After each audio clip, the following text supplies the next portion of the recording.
आदरणीय दर्शकवृन्द, यहाँलाई स्वागत छ एचटिभी खबरको प्रसारणमा। म छु सबिन पन्त र अहिले मेरो साथमा हुनुहुन्छ यस्ता एक दिग्गज व्यक्तित्व जसलाई हामी खेमराज अधिकारी भनेर चिन्छौँ। हामीले मात्र होइन, अब सम्पूर्ण देशभरिका अनि अन्तर्राष्ट्रिय स्तरका खेलप्रेमीहरूले पनि चिन्नुपर्छ यो नाम हो। र आज म उहाँसँग कुराकानी गर्न जाँदैछु र त्योभन्दा पहिला उहाँको बारेमा केही जानकारी यहाँलाई मैले दिन जरुरी ठानेको छु। र हाम्रो खेमराज सर राष्ट्रिय रेफ्री, नेपाल भलिबल सङ्घका राष्ट्रिय रेफ्री भएर पनि काम गरेको अनुभव छ उहाँसँग। त्यस्तै विश्वविद्यालय खेलकुद सङ्घ नेपालका पनि खेलकुद विज्ञ हुनुहुन्छ र त्रिभुवन विश्वविद्यालय खेलकुद विज्ञान तथा शारीरिक शिक्षा पनि उहाँले प्राध्यापन गर्दै आइरहनु भएको छ हो। ढिला नगरिकन म उहाँसँग कुराकानी गर्दै जाँदैछु। स्वागत छ खेम सर यहाँलाई एचटिभी खबरमा। हस्, धन्यवाद। नमस्ते सबिनजी। चर्चा त अत्यन्तै चुलिएको छ कि खेमराज अधिकारी चाहिँ नेपाल खेलकुद परिषदको राष्ट्रिय खेलकुद परिषदको चाहिँ सदस्य सचिव बन्ने पक्का पक्की छ भनेर वास्तविक भित्री कुरो के हो भनिदिनुहोस् न। धन्यवाद सबैलाई। यो चर्चा हुनु स्वाभाविक हो। नेपाल सरकार युवा तथा खेलकुद मन्त्रालयले 2077 साल असार 11 गते सम्माननीय राष्ट्रपतिज्यूले चाहिँ नयाँ खेलकुद विकास ऐन जारी गरिसकेपछि त्यो खेलकुद विकास ऐनको तपाईँको परिषद 4 को चाहिँ दफा 17 मा चाहिँ के भनेको छ भने अब राष्ट्रिय खेलकुद परिषदमा चाहिँ सदस्य सचिव चाहिँ नयाँ नियुक्ति गर्नुपर्छ।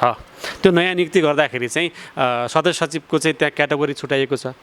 विशेष गरेर सदस्य सचिव हुनका लागि चाहिँ नेपाली नागरिक हुनुपर्ने छ, स्नातक त पास गरेको हुनुपर्छ र खेलकुद क्षेत्रमा 5 वर्ष काम गरेको हुनुपर्छ र कुनै पनि नैतिक पतन नभएको व्यक्तिले चाहिँ उम्मेदवारी दर्ता गर्न पाउनेछ भन्ने त्यो ऐनमै लेखेको कारणले गर्दाखेरि अनि 2077 साल चाहिँ असाढको 26 गते चाहिँ युवा तथा खेलकुद मन्त्रालयले चाहिँ सदस्य सचिवका लागि चाहिँ एउटा छानबिन समिति सिफारिस समिति गठन गरिसकेपछि त्यही 26 गते त्यो सिफारिस कमिटीले चाहिँ सूचना निवेदन आह्वान गरेपछि मैले पनि लामो समयमा म खेलकुद क्षेत्रमा छु।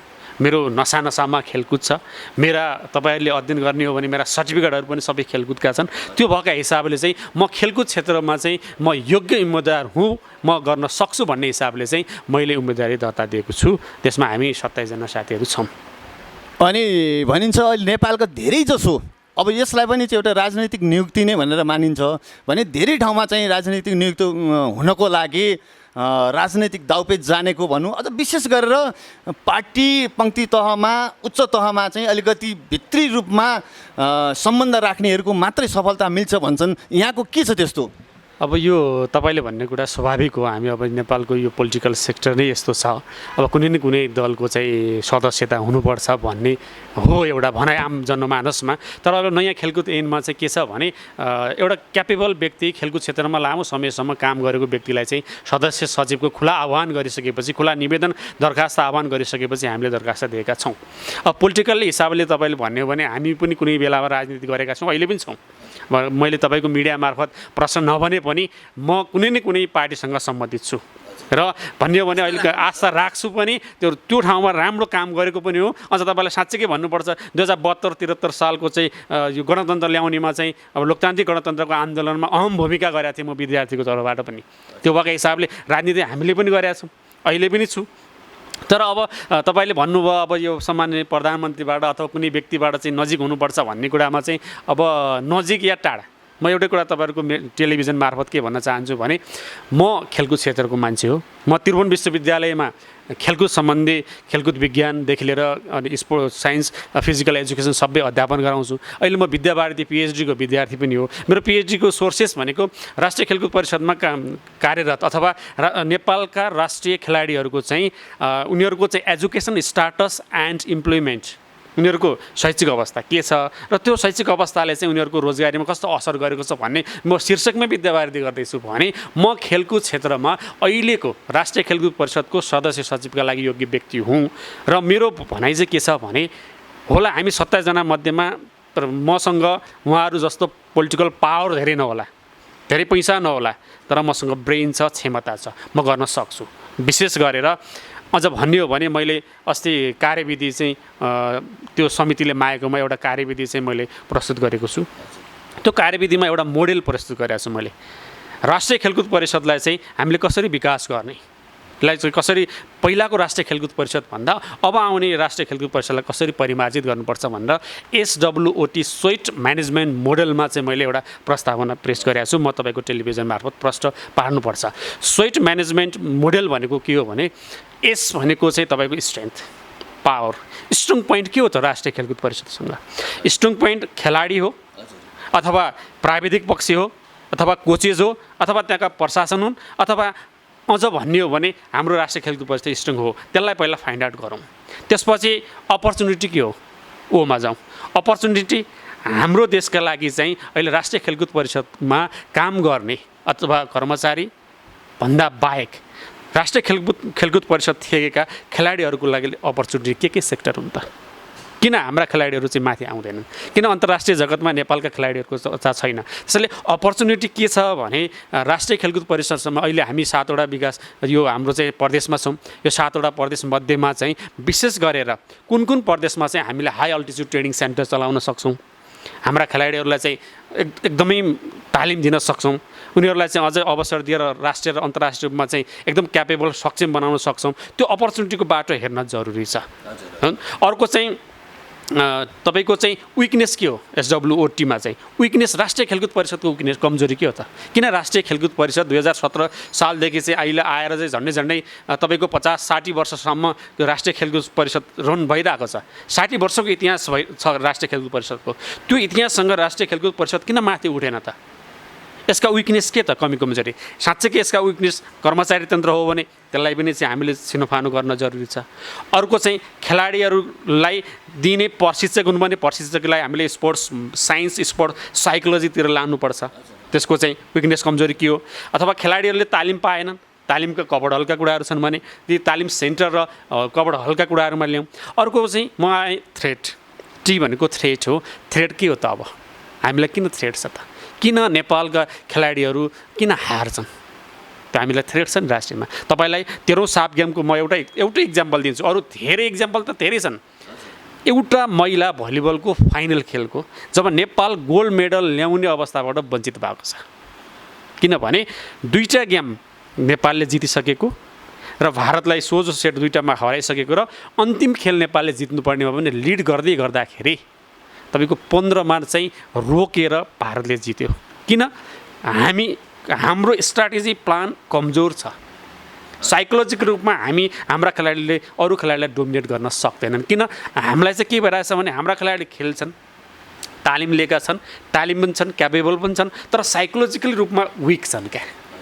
उनीहरूलाई चाहिँ स्पोर्ट्स सँगसँगै स्पोर्ट ट्रेनिङ सँगसँगै स्पोर्ट्स साइकोलोजी पनि दिन जरुरी छ। मनोवैज्ञानिक रूपमा चाहिँ हाम्रा खेलाडीले चाहिँ जित्न सक्छौँ, वी क्यान विन गेम भन्ने खालको चाहिँ भावना हामीले विकास गर्नका लागि हरेक खालका हाम्रा कोचहरू हुन्छ नि, हरेक क्षेत्रमा तपाईँको क्रिकेटदेखि लिएर फुटबलदेखि लिएर भलिबल, बास्केटबल अनि एथलेटिक्स जो हाम्रा खेल छन् ती खेलकुदका कोचेसहरूलाई स्पोर्ट्स साइकोलोजीको बारेमा पनि तालिम दिन जरुरी देखेको छु मैले। त्यसैले मैले पेश गरेको प्रतिवेदनमा समग्र राष्ट्रिय खेलकुद परिषदको मैले नेतृत्व पाएँ भने SWOT strength, opportunity, weakness and threat यो 3वटा पक्षमा रहेर राष्ट्रिय खेलकुद परिषदलाई चाहिँ हामीले चिरफार गर्न जरुरी छ, अपरेसन गर्न जरुरी छ। अनि मात्रै नेपालमा नेपालीहरूले राम्रा खालका खेलाडी र राम्रो खालको खेलकुदको विकास भएको चाहिँ देख्नुहुनेछ।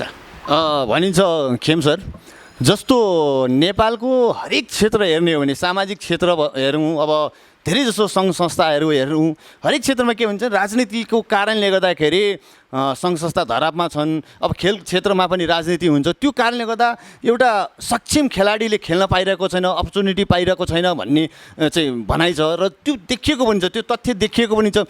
यहाँ यदि सदस्य सचिव हुनुभयो भने यसलाई त्यो संस्थालाई राष्ट्रिय खेलकुद परिषदलाई चाहिँ राजनीतिबाट अछुन्न राख्नको लागि चाहिँ के प्रयास गर्नुहुन्छ त? होइन, सबैभन्दा पहिला त विगतमा लामो समयसम्म हामी 60 वर्षको राष्ट्रिय खेलकुद परिषदको इतिहास हेर्ने हो भने सबै नियुक्ति चाहिँ सदस्य सचिवको राजनीतिक नियुक्ति नै हो। अब अहिले चाहिँ खुला आह्वान गरेको छ, तर यसमध्येमा पनि धेरै जसो चाहिँ मैले अन्तर्वार्ता हेरेको छु, हामीसम्म चाहिँ जो सदस्य सचिवमा उम्मेदवारी दिनुभएका साथीहरूको चाहिँ उहाँहरूको चाहिँ मैले चाहिँ अन्तर्वार्ता हेरेको छु। म चाहिँ फलानु पक्षको मान्छे, म खुमालटार पक्षको पावर भएको, म बालुवाटार भएको मान्छे, कोही कोटेश्वरका छन्, कोही बुढालिन कण्ठका छन्। होला आफ्नो ठाउँमा छ। तर मेरो भनाइ के हो भने अब यी कुनै पनि शक्ति केन्द्रका मान्छे राष्ट्रिय खेलकुदको सदस्य सचिव हुनु हुँदैन। विशुद्ध खेलकुद बुझेको मान्छे, नेपाली खेलाडी बुझेको मान्छे, खेलकुद क्षेत्रको टेक्निकल सेक्टर बुझेको मान्छे, खेलकुदका समग्र पक्षहरूलाई चाहिँ बुझेको व्यक्तिले चाहिँ नेतृत्व लिनुपर्छ है। यदि साँच्चीकै अझ पनि राष्ट्रिय खेलकुद परिषदमा राजनीतिक नियुक्ति भयो, जो राजनीतिक गेम खेलेका साथीहरू चाहिँ राष्ट्रिय खेलकुद परिषदमा फेरि नियुक्ति भयो भने फेरि अब यो युवा तथा खेलकुद मन्त्रालयको सचिवज्यूको संयोजकत्वमा जुन समिति बनेको छ, त्यो सिफारिस समितिले हामी 27 जना मध्येमा केही साथीहरू चाहिँ अयोग्य भएको पनि मैले सुनेको छु। ती मध्येबाट जति योग्यहरू हुनुहुन्छ, योग्य मध्येमा पनि एकदम उत्कृष्ट व्यक्तिहरूलाई चाहिँ हामीले छान्न जरुरी छ। अब राजनीतिक नियुक्ति पहिला थियो राष्ट्रिय खेलकुद परिषदमा, यो 60 वर्षसम्म चाहिँ तपाईँको राष्ट्रिय खेलकुद परिषदको इतिहासमा 60 वर्ष राष्ट्रिय खेलकुद परिषद चाहिँ राजनीतिमा चाहिँ एकदमै गिजोलिएर बस्यो। अब यसलाई चाहिँ फ्री फ्रम पोलिटिकल नियुक्ति चाहिँ थियो पहिला, अब होइन यो। अब यसलाई चाहिँ खेलकुद बुझेको व्यक्ति, खेलकुदमा गर्न सक्ने क्षमतावान व्यक्ति, जसले चाहिँ हरेक क्षेत्रमा खेलकुदको प्राविधिक पक्ष, खेलाडी पक्ष, तपाईँको टेक्निकल सँगसँगै तपाईँको हरेक खालको चाहिँ क्षेत्र बुझेको, भिजन मिसन एन्ड गोल त्यो पनि बुझेको खेलकुद क्षेत्रको त्यो व्यक्तिलाई चाहिँ त्यो समितिले सिफारिस गरौँ, ताकि चाहिँ राजनीतिक नियुक्ति अझ मेरो तपाईँको टेलिभिजन मार्फत चाहिँ मेरो खबर मार्फत चाहिँ के अनुरोध छ भने होला भोलि कोही राजनीतिक नियुक्ति गरेको व्यक्ति राजनीतिक पोलिटिकल हिसाबले आउनुभयो भने उहाँ चाहिँ राजनीतिक खेलाडी चाहिँ हो, तर खेलकुद क्षेत्र बुझेको राम्रो खेलाडी चाहिँ होइन। अब उहाँहरूबाट चल्दैन अब राष्ट्रिय खेलकुद परिषद। अब राष्ट्रिय खेलकुद नचल्नुको एउटा कारण के छ भने अहिले बनेको खेलकुद विकास ऐन 2070ले चाहिँ के भनेको छ भने हिजोको ऐनमा चाहिँ के थियो भने 2048 सालको खेलकुद विकास ऐनमा चाहिँ केन्द्रमा राष्ट्रिय खेलकुद परिषद रहनेछ, त्यसपछि प्रदेशमा अथवा विकास क्षेत्रमा र जिल्ला तहमा बनाएको छ। अब अहिले चाहिँ प्रदेश हिसाबले चाहिँ प्रदेश खेलकुद परिषद पनि आफ्नो तरिकाले नीति नियम कानुनमा चल्ने छ। त्यो भएका कारणले गर्दाखेरि अब केन्द्रमा चाहिँ एउटा मात्रै राष्ट्रिय खेलकुद परिषद भएकोले अब पहिलाको जस्तो पावर नहुन सक्छ। त्यसैले अब योग्य व्यक्ति, क्यापेबल व्यक्ति, सबै प्रदेशलाई समेट्ने खालको व्यक्ति आयो भने ती कुराहरू चाहिँ इम्प्लिमेन्टेसन गर्न सजिलो हुन्छ। होइन भने राजनीतिका हिसाबले मात्रै आयो भने कतिपय ठाउँमा कतिपय राजनीतिक मिल्ने साथीहरूले चाहिँ स्वागत गर्लान्, राम्रै होला, अलिअलि भिजन आउलान्। होइन भने विशुद्ध रूपमा चाहिँ खेलकुदको विकास गर्नका लागि, सक्षम खेलाडी उत्पादन गर्नका लागि र नेपाल पनि खेलकुद जस्तै अरू देशहरू जस्तै जसरी हामीले चिनेका छौँ खेलकुदको चाहिँ एकदमै हाई नाम लिने चाहिँ देशहरू छन्, त्यस्तै नेपाललाई चिन्नको लागि राष्ट्रिय खेलकुद परिषदको नेतृत्व चाहिँ राम्रो र सक्षम व्यक्ति आउनुपर्छ भन्ने मेरो अनुरोध हो। यहाँले भनिहाल्नुभयो वास्तवमा खेलकुद क्षेत्रको विकासको लागि राजनीतिक नियुक्ति थियो पहिला, तर अब राजनीतिक नियुक्ति होइन, अब चाहिँ खेल क्षेत्र बुझेका त्यस्ता दिग्गज व्यक्ति हुनुपर्छ भन्ने भनाइ चाहिँ यहाँले राख्नुभयो। तर पनि कसरी यहाँले भन्न सक्नुहुन्छ कि प्रश्न पार्न सक्नुहुन्छ कि एचटिभी खबर हेरेर बस्नुभएका दर्शकहरूलाई कि अबको नियुक्ति चाहिँ राजनीतिक रूपमा होइन, खेल क्षेत्र बुझेको र त्यसको विज्ञ नै होला भनेर यहाँले कसरी विश्वस्त हुन सक्नुहुन्छ त? अब मैले तपाईँलाई चाहिँ फेरि तपाईँको यो मिडिया मार्फत म के भन्न चाहन्छु भने खेलकुद विकास ऐन 2077 को परिषद 4 को दफा 17 मा सदस्य सचिव चाहिँ राष्ट्रिय खेलकुद परिषदको कार्यकारी प्रमुख रहनेछ र त्यसको योग्यता यो हुनेछ भने जब भ्याकेन्सी गरियो नि, भ्याकेन्सी गरेपछि त त्यो एउटा चाहिँ कार्यकारी प्रमुख कर्मचारी हो। अब हिजोका दिन जस्तो पोलिटिकल एपोइन्टमेन्ट होइन, अब त्यो कार्यकारी कर्मचारी हो भन्ने हिसाबले हामी सबैले चाहिँ उम्मेदवारी हाल्यौँ। तर अहिले तपाईँले भने जस्तो तपाईँ पत्रकार भएका हिसाबले तपाईँले चाहिँ धेरै बुझ्नु भएको छ यहाँभित्रै। थप यो मिडियामा केही मान्छेहरूको चाहिँ मैले इन्टरभ्यू देखेको छु, म चाहिँ फलानुको मान्छे, म चाहिँ यसको मान्छे, म चाहिँ यति वर्ष यो गरेको मान्छे, म यति राजनीति गरे मान्छे भन्ने हिसाबले जब मिडियामा चाहिँ यसरी प्रचार गरिन्छ भने अझ पनि मलाई शङ्का के लागेको छ भने हिजोका दिनमा जसरी राजनीतिकमा चाहिँ राष्ट्रिय खेलकुद परिषद फँसेको थियो, यसलाई फस्नु हुँदैन भनेर अहिले चाहिँ नेपाल सरकार युवा तथा खेलकुद मन्त्रालयले नयाँ खेलकुद विकास ऐन जारी गरिसकेपछि पनि कता कता यसको गन्ध आइरहेको छ। यो आउनु हुँदैन।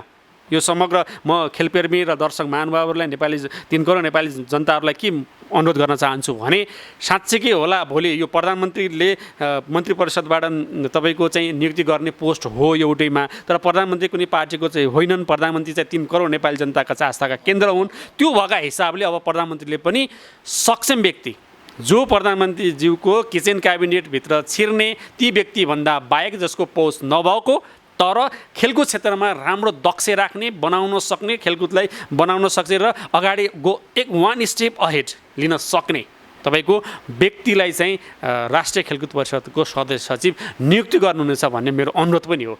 किनभने साँच्चैकै अझ हिजोका जस्तै राजनीति नियुक्ति गरियो भने खेलकुद क्षेत्र फेरि धराशायी हुन्छ, चलिरहन्छ। कतिपय सरकारी कामकाजका राष्ट्रिय खेलकुद परिषदभित्रका सरकारी कामकाज चलिरहन्छन्, तर खेलकुदको हिसाबले अगाडि जाने हो भने खेलाडी, अझ विशेष गरेर खेलाडीदेखि लिएर अझ चाहिँ प्रशिक्षकदेखि लिएर चाहिँ त्योभन्दा पनि यङ एन्ड इनर्जाइट जो खेलाडी हामी प्रोडक्ट गर्न खोजिरहेका छौँ ती खेलाडी प्रोडक्ट हुँदैनन्। अब त्यसैले अब दक्ष व्यक्ति आउनुपर्छ भन्ने मेरो कामना हो। दर्शकबिन, उहाँ हुनुहुन्छ खेमराज अधिकारी र खेल विज्ञ भनेर हामी चिन्छौँ र अघि नै सुरुमा पनि मैले भनिसकेँ, उहाँलाई हामीले मात्र होइन, मिडियाले मात्र होइन, नेपालभरका सम्पूर्ण खेलाडी र अन्तर्राष्ट्रिय क्षेत्रमा भएका खेलप्रेमी खेलाडीहरूले पनि चिन्नुपर्छ, जसको लागि उहाँ एक सक्षम व्यक्ति हुनुहुन्छ र उहाँको सक्षमतालाई यदि नेपालको मन्त्री परिषदले, नेपाल सरकारले चिन्यो र उहाँलाई सदस्य सचिवमा नियुक्त गर्न सक्यो भने पक्कै पनि हामी पनि आशा गर्न सक्छौँ नेपालको खेल क्षेत्र सुदृढीकरण हुन्छ, सुधार हुन्छ र आउँदा दिनमा खेलाडीहरूले र खेलप्रेमीहरूले धेरै सुविधाहरू पाउनेछन् र नव आउने युवाहरूले, नव खेलाडीहरूले पनि यस क्षेत्रमा विकासको फड्को मार्नको लागि र आफ्नो एउटा भनौँ जीवनको बाजी लगाएर नेपाल राष्ट्रको नाम विश्वमा उच्च राख्नको लागि खेल्न सक्नेछन् भन्ने पनि हामीलाई लाग्छ र यस विषयमा म उहाँसँग थप अझ कुराकानी गर्दैछु। हेर्दै गर्नुहोस् HTV खबर। खेम सर, अब यहाँको कामना त हामीले बुझ्यौँ, अब एउटा आश्वस्त पनि पारिदिनुहोस्, किनभने हाम्रो देशमा धेरै युवाहरू छन्, जस्तो अस्ति भर्खरै मात्र पनि सन्दीप छेत्री होइन, अहिले चाहिँ नेपालमा सायद त्यति उनले अवसर पाउने थिएनन् र पाएका पनि थिएनन्। अहिले उनी एउटा खेल खेल्नको लागि, कुन खेल हो सर? क्रिकेटको राम्रो खेलाडी हो। मेरो भनाइ चाहिँ एउटा सन्दीप छेत्री मात्रै होइन, यहाँ लाखौँ सन्दीप छेत्री उत्पादन गर्नुपर्छ। म त्यहीँ जाँदै थिएँ, जस्तो सन्दीप छेत्रीले अहिले करिब 1,30,00,000 नेपाली पाउँदैछन् एउटा खेल खेल्दा भने, त्यस्ता हजारौँ सन्दीप छेत्री बन्न यहाँ तयार छन्, तर नेपाल सरकारले किन बुझ्दैन र सदस्य सचिवलाई सधैँभरि किन राजनीतिक नियुक्ति मात्र गर्छ? खेलाडीको मन बुझेर एउटा खेल विज्ञलाई किन गर्दैन? किन नगरेको होला त सर? अब यसमा चाहिँ सबिन चाहिँ के छ भने, अघि तपाईँले सन्दीपजीको नाम लिनुभयो नि, मेरो धारणा के हो भने अब यहाँ हजारौँ सन्दीप छेत्री चाहिँ हामीले चाहिँ सन्दीपलाई चाहिँ हामीले उत्पादन गर्नुपर्छ, सन्दीप लामिछाने हजारौँ आउनुपर्छ हाम्रो देशमा। त्यसका लागि हामीसँग भौतिक संरचना छ। क्रिकेट खेल्नका लागि चाहिने भौतिक संरचना हाम्रो चाहिँ झन्डै भन्यो भने 22-25वटा जिल्ला जो तराईसँग जोडिएका छन्, हरेक जिल्लामा चाहिँ हामी क्रिकेटका मैदानदेखि लिएर फुटबलका मैदान बनाउन सक्छौँ। हाम्रो हिमाल पहाड तराई जो हाम्रो देश छ, यो भौगोलिक यो परिविष्ट छ नि, यो हाम्रो भौगोलिक यो पारिस्थितिक प्रणाली, यसले पनि नेपाली खेलकुदलाई चाहिँ हामी माथि उठाउन सक्छौँ। बन्दैछ, जस्तो गौतम बुद्ध अन्तर्राष्ट्रिय क्रिकेट मैदान पनि त धर्म सुन्तलीले बन्द हुँदैछन्, त्यो पनि एउटा राष्ट्रको लागि योगदान पुग्छ। त्यो पनि राम्रो हो, तर त्यो पनि चितवनमा छ। यो तराई बेल्टका झन्डै 22-25वटा जिल्लामा चाहिँ हामीले चाहिँ खेलकुदका मैदान, क्रिकेट विशेष गरेर क्रिकेट र फुटबलका मैदान बनाउन सक्छौँ भने पहाड अलिकति हिमालतिर जहाँ 2250 भन्दा माथि चाहिँ हाई अल्टिच्युड भएको ठाउँमा चाहिँ हामीले तपाईँको चाहिँ एरोबिक चाहिँ एक्सर्साइज गर्ने अल्टिच्युड ट्रेनिङ सेन्टर बनाउन सक्छौँ। किनभने हाम्रो 7वटा प्रदेशमा अझ भन्ने हो भने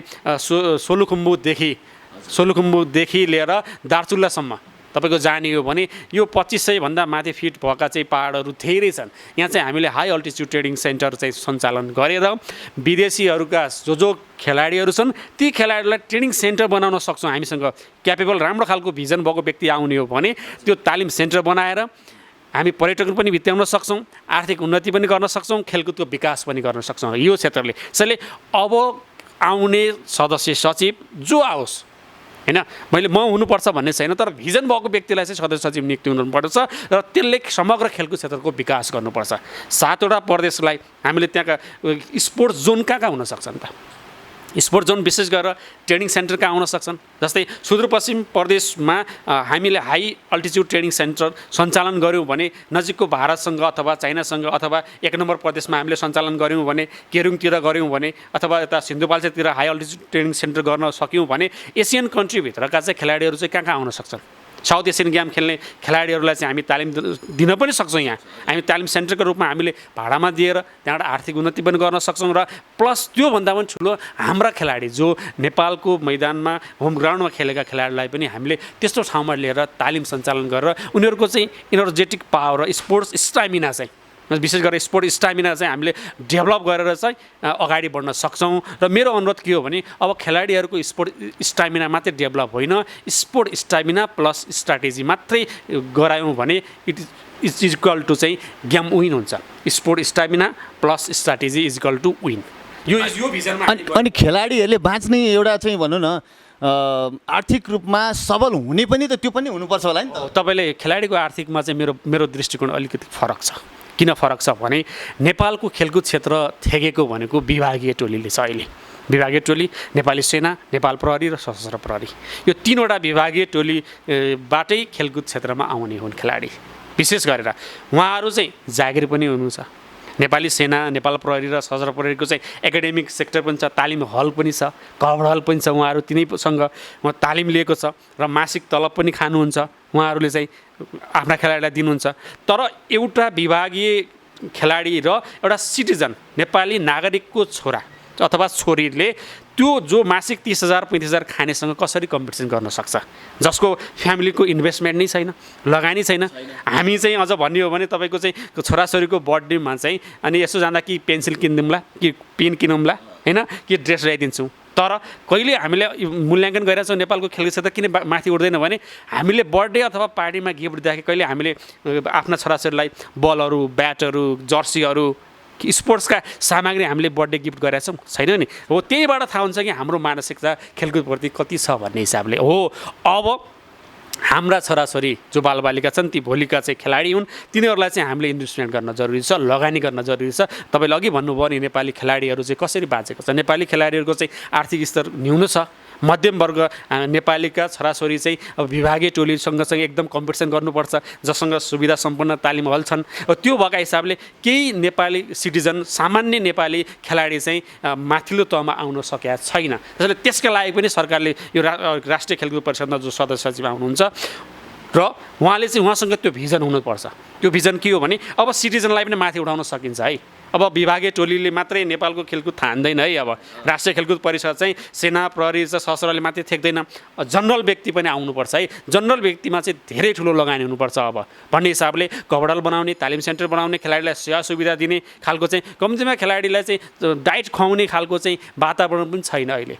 त्योभन्दा माथि जर्सीदेखि लिएर बुट त त्यो पोसाक भन्नेको कुरा त खेलकुदको परै जाओस्, उहाँहरूलाई चाहिँ दैनिक रूपमा दिने इनर्जी समेत राष्ट्रिय खेलकुद परिषद दिन सकेका छैन। यो दिन जरुरी छ। खेलकुद क्षेत्रलाई माथि उठाउनका लागि हामीले लाग्नुपर्छ, हाम्रो संस्कारमा परिवर्तन गर्नुपर्छ र त्यो संस्कारमा परिवर्तन गराउनका लागि अब आउने सदस्य सचिवले राम्रो भिजनका साथ आउनुपर्छ। नेपाल सरकारले ल मानौँ हामी नेपाल सरकारले यहाँलाई सदस्य सचिवमा नियुक्त गर्यो होइन। अब यो हामीले देखिरहेका छौँ कि अहिलेको अवस्थामा लगभग हुन त 27 जनाको आवेदन परेको थियो। त्यसमध्ये कति त डिस्क्वालिफाइड हुनुभयो भन्ने पनि जानकारी पाएका छौँ। र अब लगभग हेर्दाखेरि सक्षम भनेर केही सङ्ख्या नतोकौँ, केही व्यक्तिहरू मात्रै हुनुहुन्छ भनेर अब यहाँलाई यदि सदस्य सचिवमा नियुक्त हुनुभयो भने अब हाम्रा खेलप्रेमी युवा पुस्तालाई चाहिँ के गर्नुहुन्छ एकदम छोटोमा भनिदिनुहोस् न। हस्, धन्यवाद। हामी 27 जना मध्येमा 4-5 जना डिस्क्वालिफाइड हुनुभएको छ, जसमा कोही कर्मचारी पढ्नु भएको छ, कसैको उमेरगत छ। त्यो मध्येमा खेलकुद परिषदको सदस्य सचिवको लागि प्रतिस्पर्धा हुने भनेको मैले देखेको अनुसार, मैले अलि लामो समयसम्म भित्रै गएर राष्ट्रिय खेलकुद परिषदलाई चाहिँ मैले खोजनीति गरेको, अलि रिसर्चको विद्यार्थी, अनुसन्धानको विद्यार्थी भएका हिसाबले पनि 5-7 जनाको मान्छेको मात्रै प्रतिस्पर्धा हुन्छ। त्यो 5-7 जनाभित्र मध्येबाट यदि मलाई साँच्चीकै राष्ट्रिय खेलकुद परिषदको सदस्य सचिव मलाई मन्त्री परिषदले नियुक्ति गर्यो भने नेपालको खेलकुद क्षेत्रमा विशेष गरेर नवआगन्तुक खेलाडी, जो नयाँ आउने खेलाडीहरू र अहिलेको अवस्थाका खेलाडी, जो राष्ट्रिय र अन्तर्राष्ट्रिय खेलकुद खेल्नुभएका खेलाडीहरू र प्रशिक्षक साथीहरू, जो प्रशिक्षक कोच हुनुहुन्छ, उहाँहरूको चाहिँ प्राविधिक पक्ष टेक्निकल पावर चाहिँ इम्प्लिमेन्ट गर्नुपर्छ है हामीले अब, अनि मात्रै हाम्रो खेलकुद चाहिँ अगाडि बढ्छ। होइन भने हिजोका दिनमा पनि त्यही खेलाडी थिए, हिजोका दिनमा पनि त्यही कोच थिए र हिजोका दिनमा पनि खेलकुदका खेलाडीहरू उत्पादन भइरहेका थिए। त्यो परिवेशमा नभइकन नयाँ ढङ्गबाट अब SWOT स्वेट मोडेलबाट स्ट्रङ पोइन्ट के हो, अपर्च्युनिटी के हो, विकनेस के हो र थ्रेट के हो, यसलाई चाहिँ हामीले अनुसन्धान गरेर अध्ययन गरेर चाहिँ नयाँ खेलाडी जो हामीले 7वटा प्रदेशबाट चाहिँ विशेष गरेर हामीले खेलाडी छान्ने चाहिँ एउटा अवसर हुन्छ। विद्यालय तहका विद्यार्थीलाई हामीले राष्ट्रपति रनिङ सिल्ड बनाएरबाट त्यहाँबाट खेलाडी ल्याउँछौँ। त्यो 7वटा प्रदेशबाट खेलकुदको प्रतिस्पर्धा हुन्छ अनि त्यहाँबाट चाहिँ खेलाडी हामीले प्रोडक्ट गर्छौँ। त्यो प्रोडक्ट गर्दाखेरि अलिकति फ्लेक्जिबल भएर क्यापेबल र राम्रा र सक्षम खालका खेलाडीहरू जो आउनबाट विगतमा वञ्चित भएका छन्। तपाईँको मिडियाबाट मैले भन्नै पर्छ, विगतमा धेरै व्यक्तिहरूको पोलिसी चलाखीका कारणले गर्दाखेरि पनि राम्रा खालका खेलाडीहरू माथि आउन पाएका छैनन् है। हो, तिनीहरूलाई ल्याउने लागि मेरो महत्त्वपूर्ण भूमिका हुनेछ र चाहे त्यो 7वटा प्रदेश अथवा 77वटा जिल्ला जुनसुकै तहबाट पनि राम्रा खेलाडी छानेर राष्ट्रिय खेलकुद परिषदभित्रको मातहतमा राखेर राष्ट्रिय र अन्तर्राष्ट्रिय खेलाएर राम्रो खालको चाहिँ खेलाडी उत्पादन गर्ने चाहिँ जिम्मा चाहिँ खेम सरलाई मैले बिचमा रोक्न चाहेँ। जस्तो एउटा के समस्या देखिएको छ भन्दा एकदमै मैले नजिकबाट निहालेको समस्याहरू भनेको के भन्दा जस्तो नेपालमा ह्यान्डबल, रग्बी, विभिन्न खेलहरू चाहिँ नाम छ, खेलिन्छ, तर एउटा समस्या के छ, गहिरो समस्या चाहिँ के छ भन्दाखेरि कुनै पनि खेलाडी जस्तो ह्यान्डबलै भनौँ, ह्यान्डबल खेल्नको लागि विभिन्न जस्तो युरोपियन देशहरू भयो, जापान भयो, विभिन्न देशहरूमा अरू रग्बी खेल खेल्नको लागि हो, विभिन्न खेलहरू मैले 2टा नाम मात्रले क्षमा चाहन्छु, धेरै खेलहरू खेल्नको लागि चाहिँ विद्यार्थी स्कुल लेभलबाट विद्यार्थीहरू लगिन्छ, अब अन्यत्र खेलाडीहरू लगिन्छ। ती खेलाडीहरूले आफ्नो समय दिएर राष्ट्रको नाम राख्नको लागि समय दिएका हुन्छन्, आफ्नो शरीर भन्नु जिउ ज्यान चाहिँ धरापमा राखेर एउटा जोखिममा राखेर खेल्नको लागि विदेश जान तयार हुन्छ। तर तिनीहरूलाई किन नेपाल सरकारले लगानी गर्दैन, खेलकुद परिषदले किन गर्दैन? उनीहरू आफैले चाहिँ पैसा तिरेर युरोप जानुपर्ने किन? यो कहिलेसम्म होला त? धन्यवाद सबिनजी। यो हाम्रो खेलकुद क्षेत्रको चाहिँ यो मैले अघि पनि भने राष्ट्रिय खेलकुद परिषद चाहिँ ट्रेडिसनल वेमा परम्परावादी धारमा गइरहेको छ, अब जानु हुँदैन। तपाईँले भन्नुभयो नि मेन सोर्सेस भनेको के हो भने खेलाडी उत्पादन गर्ने क्षेत्र भनेकै विद्यालय हो। संसारको नेपाल एकमात्र त्यस्तो देश हो जहाँ खेलाडी चाहिँ विभागीय टोलीका मात्रै खेलाडीहरूको वर्चस्व छ। तपाईँको चाहे साप गेम खेल्ने भन्नुहोस्, अस्तिको 13 साप गेममा झन्डै 60-70% चाहिँ खेलाडी जति सबै आर्मी सेना पुलिसकाहरू छन्। सबै खेलाडीहरू हेर्ने हो भने संसारका कुनै पनि देशमा त्यस्तो हुँदैन। तपाईँको संसारका अरू देशलाई अध्ययन गर्नुहोस्, तपाईँको जापान, कोरियादेखि लिएर अरू कन्ट्रीलाई, संसारको चीनलाई पनि अध्ययन गर्नुहोस्, सबैभन्दा चाहे ओलम्पिकमा होस्, चाहे साप गेममा होस्, चाहे जुनसुकै गेममा पनि, पारा ओलम्पिकमा होस्, त्यहाँ मेडल लिने खेलाडी भनेको 60% चाहिँ युनिभर्सिटीका विद्यार्थी हुन्छन्। हो, मैले किन भन्दैछु भने हो युनिभर्सिटीका विद्यार्थी भनेको त्यो युनिभर्सिटीको विद्यार्थी कहाँबाट जान्छ? विद्यालय तहबाट जान्छ। त्यसैले अब हामीले पनि विद्यालय तहबाट चाहिँ खेलाडी उत्पादन गर्नुपर्छ। हाम्रो भोलिको खेलाडी भनेको विद्यालयमा छ। सामुदायिक विद्यालय र निजी विद्यालय मध्येमा झन्डै 70 लाख बालबालिका जो अध्ययन गर्छन्, ती 70 लाख बालबालिकाबाट चाहिँ हामीले खेलाडी छान्ने हो। त्यो छानिसकेपछि अब ती खेलाडीलाई हामीले चाहिँ लगानी गर्न जरुरी छ। त्यसका लागि चाहिँ राष्ट्रपति रनिङ सिललाई अझ प्रभावकारी ढङ्गले लैजाउँ। अनि त्यो मध्येमा तपाईँले अघि भन्नुभएका 1-2वटा ह्यान्डबल र त्यो अरूको इक्जाम्पल दिनुभयो। नेपालमा राष्ट्रिय खेलकुद परिषदसँग चाहिँ झन्डै 60वटा खेलकुद सङ्घ छन्। 60वटा झन्डै 160 देखि 200को हाराहारीमा खेलकुद सङ्घहरू चाहिँ दर्ता भएका छन्।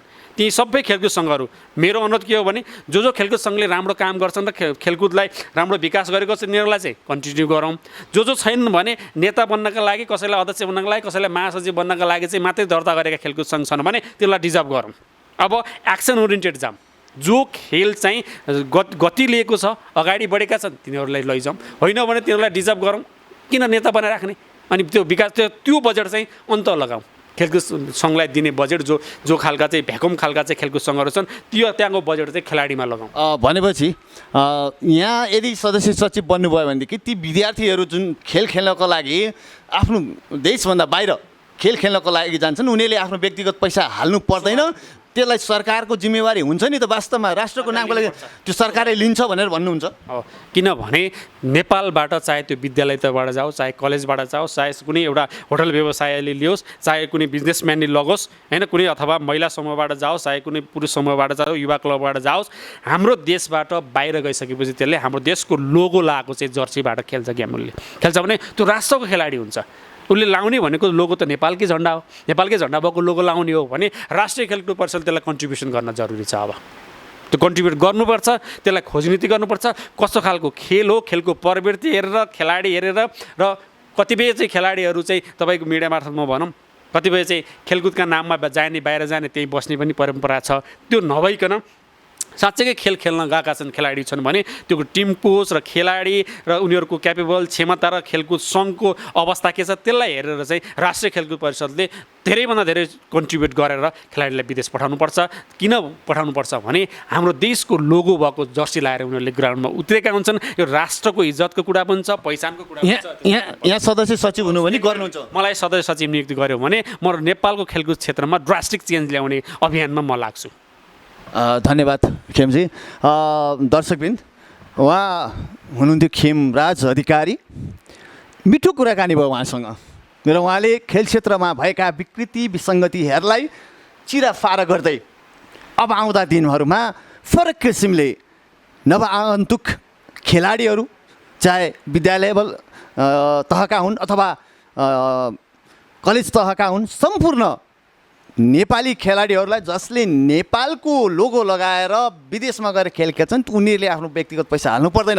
उनीहरूलाई खेलकुद परिषदले नेपाल सरकारले लगानी गर्छ म गराएर छोड्छु भनेर भन्नुभएको छ त्यसकारण खेलप्रेमी युवा पुस्ताहरू यहाँहरूलाई म के अनुरोध गर्न चाहन्छु भने कामना गरौँ खेमराज अधिकारी नेपाल खेलकुद परिषदको राष्ट्रिय खेलकुद परिषदको सदस्य सचिव हुनुहोस् हामी कामना गरौँ र नेपाल सरकारसँग पनि हामी अनुरोध गरौँ अपिल गरौँ यस्ता दिग्गज व्यक्तित्व नेपालको खेल क्षेत्रमा हुन जरुरी छ र राष्ट्रिय खेलकुद परिषदको सदस्य सचिव हुन जरुरी छ र यति मात्र होइन म अब अन्तिममा आइसकेको छु अन्तिममा अब एउटा सानो कुराकानी गर्दैछु छोटो खेमजी यहाँ त खेल क्षेत्रको त एकदमै दिग्गज व्यक्तित्व हुनुहुन्छ त्यो मात्रै क्षेत्र नभएर शिक्षा क्षेत्रको पनि र अझ भनौँ नेपालमा भएका एउटा नेपाल सरकारले अहिले चाहिँ सौताको व्यवहार झैँ गरिरहेको राहत शिक्षक जसलाई चाहिँ राहत शिक्षक भनियो नेपाल सरकारलाई त राहत पुगेको छ तर ती शिक्षकहरूले आहतमा पर्ने अवस्था छ आहतमा परिरहेको अवस्था छ ती 40,000 राहत शिक्षकको पनि अध्यक्ष हुनुहुन्छ त्यो मुद्दा चाहिँ कहाँ पुग्यो त अहिले धन्यवाद सबिनजी यो खेलकुद र शिक्षा एउटैमा कम्बिनेसन हो पनि हो वास्तवमा शिक्षा दिने पनि त्यही सेक्टर हो अनि खेलकुद पनि त्यही सेक्टर हो बाहिर खेलकुद दिन मिल्दैन खेलकुदमा उत्पादन हुने प्रोडक्ट खेलाडीहरू तपाईँले संसारका हेर्नु सबै विद्यालय तहबाटै आउने हो म विद्यालय तहसँग अलिक नजिक छु युनिभर्सिटीसँग नजिक छु त्यो भएकोले म खेलकुद र शिक्षा क्षेत्रमै नजिक भएका हिसाबले म तपाईँको टेलिभिजन मार्फत के अनुरोध गर्न चाहन्छु भने मलाई सदस्य सचिव मन्त्री परिषदले नियुक्ति गरे पनि म खेलकुद क्षेत्रको मान्छे हो र निरन्तर रूपमा जो सदस्य सचिव आउनुभयो उहाँलाई म स्वागत गर्छु मलाई गरे पनि ठिक छ मलाई नगरे पनि उहाँलाई स्वागत गर्छु र निरन्तर रूपमा मेरो अभियान भनेको नेपालको राष्ट्रिय खेलकुद परिषद र खेलकुद क्षेत्रका हरेक एक्टिभिटी सुधार्नुपर्छ भन्ने अभियानमा म लागिरहनेछु र विद्यालय क्षेत्रमा चाहिँ कार्यरत जो शिक्षक साथीहरूको जब मैले नेतृत्व लिएर आएको छु ती शिक्षक साथीहरूको लागि पनि शिक्षा मन्त्रालयले सङ्घीय शिक्षा ऐन नल्याएका कारणले गर्दाखेरि सङ्घीय शिक्षा ऐनमा गएर चाहिँ त्यो व्यवस्थापनको टुङ्गो चाहिँ त्यहाँ अड्किएको छ जतिखेर सङ्घीय शिक्षा ऐन आउँछ त्यतिखेर सबै कुराहरू सल्टिन्छन् भन्ने तपाईँहरूलाई अनुरोध गर्न चाहन्छु म भनेपछि आशा गरौँ राहत शिक्षकको पनि समस्या सुल्झिन्छ र नेपाली खेलकुद क्षेत्रको पनि चाहिँ एउटा फरक किसिमले नयाँ फड्को मार्नेछ नयाँ परिवेश सुरु हुनेछ भनेर हामी विश्वास गर्न सक्छौँ समृद्ध नेपालको सुखी नागरिक बन्नका लागि खेलकुद क्षेत्र होस् चाहे शिक्षा क्षेत्र हो त्यसमा ड्रास्टिक चेन्ज आउन जरुरी छ र ट्रेडिसनल वेबाट परम्परावादी धारबाट चाहिँ हामी चाहिँ खेलकुदको विकास पनि गर्न सक्दैनौँ शिक्षाको विकास पनि गर्न सक्दैनौँ त्यसैले खेलकुद र शिक्षा दुईटैको विकास गर्नका लागि र अझ थप राष्ट्रिय खेलकुद परिषदको विकास गर्नका लागि ट्रेडिसनल वेबाट होइन एकदम मोडर्न र इनर्जाइट भएको मान्छे भिजन र मिसन र प्लान भएको व्यक्ति एकदमै विज्ञ व्यक्ति चाहिँ आयो भने हरेक क्षेत्रमा सम्भव छ र 3 करोड नेपाली जनताहरूले चाहिँ राम्रो खालको चाहिँ शिक्षा र राम्रो खालको खेलकुद र स्वास्थ्य पाउनुहुनेछ भन्ने मैले अनुरोध गर्न चाहन्छु। यहाँको प्रतिबद्धता पनि जनाइनु छातीमा हात राखेर। छातीमा हात राखेर साँच्चीकै मलाई राष्ट्रिय खेलकुद परिषदको चाहिँ सदस्य सचिव नियुक्त गर्यो भने खेलकुद क्षेत्रमा चाहिँ मैले ड्रास्टिक